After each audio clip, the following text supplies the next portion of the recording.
What's going on, guys? I'm Zach Steele here with bringing you a Week 8 waiver wire video. I'll go over players at each position I think you should add ahead of Week 8. Let's go.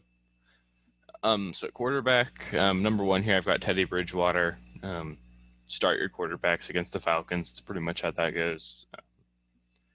He's looked really good this year. He's got really talented weapons around him. There's an outside shot that he even gets McCaffrey back this week, which can only help. And the Falcons suck. So there you go. He's going to have a good game.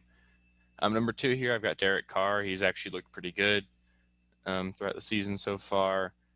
And he gets to play a Browns defense that just let Joe Burrow put up a really nice stat line, albeit in the loss. But Derek Carr's looked good. They haven't really seemed to be able to get anything going on the ground the last couple of weeks. They've had to pass the ball around. And he's got a pretty talented receiving core, believe it or not, with Henry Ruggs and don't look now, but Nelson Aguilar's looked good. Darren Waller is obviously elite. So Derek Carr is a decent option for me this week. And in the same game, I've got Baker Mayfield. I know he's without Odell, but that didn't really matter this last week. They might get Austin Hooper back, but even without him, their other two tight ends, Bryant and Njoku, had great games. Kareem Hunt's a great passing option or receiving option out of the backfield. And Jarvis Landry's still a decent number one wide receiver. So I think Baker's in line for a good game. You just saw what Tom Brady managed to do against the Raiders. So I think that could be a really high scoring game. So at running back here, number one, I'm putting Carlos Hyde. Seahawks, I know they're not as run heavy as they used to be, but they like to run the ball. They're scoring a fuck ton of points. And it looks like, even though it sounds like Chris Carson's injury is not serious, those midfoot sprains are really finicky. It's hard for players to tell just from a scan whether or not they'll be able to play. And I won't be shocked at all if Carlos Hyde or if Chris Carson misses at least this week and maybe more. And that makes Carlos Hyde kind of an RB1 as long as Carson's out. And as long as he's out, you get an RB1 with as thin as the running back position is. I think you've got a roster Hyde. So another guy I've got here is Tevin Coleman. The 49ers just put Raheem Mostert on IR this last week. And it looked like Jeff Wilson was going to run away with the job. They actually pretty much benched McKinnon for him. But then you saw Jeff Wilson leave the game with a high ankle sprain. And Tevin Coleman should get activated off of IR this week. So for as long as Mostert's still in IR, which will be at least 2 more games, Coleman is the starting running back there, it seems. They get Seattle this week, who, as a Seahawks fan, I'll tell you, Seahawks can't defend anybody doing anything. So he's in line for a decent amount of work, and volume against the Seahawks defense is bound to be beneficial. So number 3 here, I've got Giovanni Bernard. Who knows yet on the status of Joe Mixon for this next week, but if Mixon misses the game, you just saw what Giovanni Bernard could do in his place. He had a really nice fantasy game. I believe he had like 20-plus points in PPR. He offers a really nice floor with his receiving volume, and the Bengals are actually a pretty decent offense. I really like anybody that's getting a lot of volume in there, so I think Giovanni Bernard's a great plug-and-play guy any week Mixon's out. Number 4 here, I've got J.D. McKissick. He was on the list last week, and I know he didn't really hit, but that's because he's the pass-catching back in that offense, and they absolutely slaughtered the Cowboys. But winning is not something I think any of us expect the Washington football team to be doing very often, and as long as they're losing or in a pass-heavy game script, McKissick's the guy. I know Antonio Gibson's great, and I do think he's going to get more work going forward, but I think McKissick is still a viable flex option throughout the season, and again, he's a running back you can play, and those are hard to come by right now. So I think he's somebody to keep an eye on. Another guy, I've got La'Mical Pirine. I get it. He's a Jet. It's disgusting. But he looked pretty good this week. They like to get him the ball in space. He's definitely the passing option over Frank Gore. He scored a touchdown this week, and I know they play the Chiefs this week. So obviously they're going to be losing, which bodes well for them having to pass the ball a lot, and that means more Pirine and less scores. I think Pirine could actually be a sneaky play this week. So wide receiver number 1, we've got the man with luscious hair here, Cole Beasley. He's on pace for like 90 receptions and over 1,000 yards receiving this season. Obviously, Stephon Diggs is still the receiver you want to own in Buffalo, but Cole Beasley's broken 10 points in PPR formats every week except week 1 where he had 9.8. So Beasley's been ridiculously sustainable.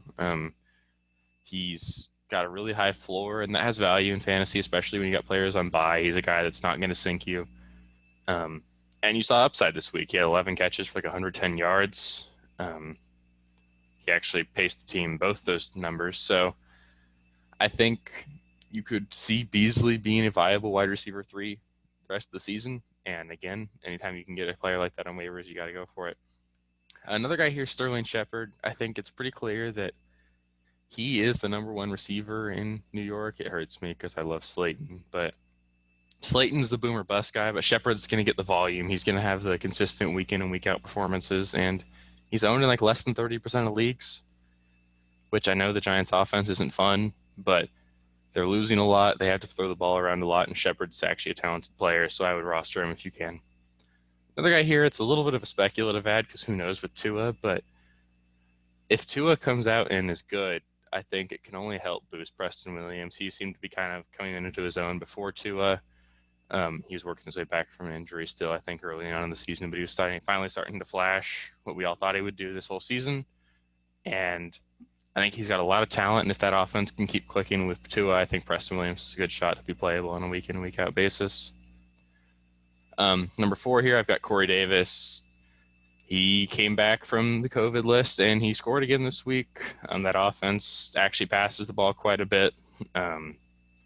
Tannehill's been good. Obviously, you rather own A.J. Brown, and I think Jonnu Smith's still the number 2 option in the passing game there, but Corey Davis is a talented player, and I think he's somebody that you can play, and he's got a lot of upside on a week in, week out basis. And lastly, got Kendrick Bourne here.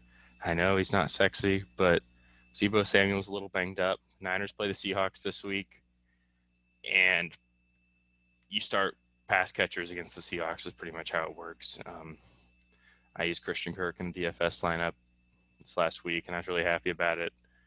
Basically, pass catchers succeed against the Seahawks, and there's a good chance Bourne is the number 2 pass catching option for the Niners this week. I know he got goose egg this last week, but it's against the tough Patriots defense, and they were up the whole game, and the Seahawks are going to score more than the Patriots did last week.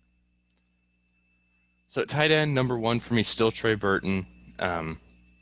I know if you watched this last week, you probably added him, held on to him throughout the bye, but I think he's a tight end that the Colts are really going to look to use and keep involved, and he's talented enough.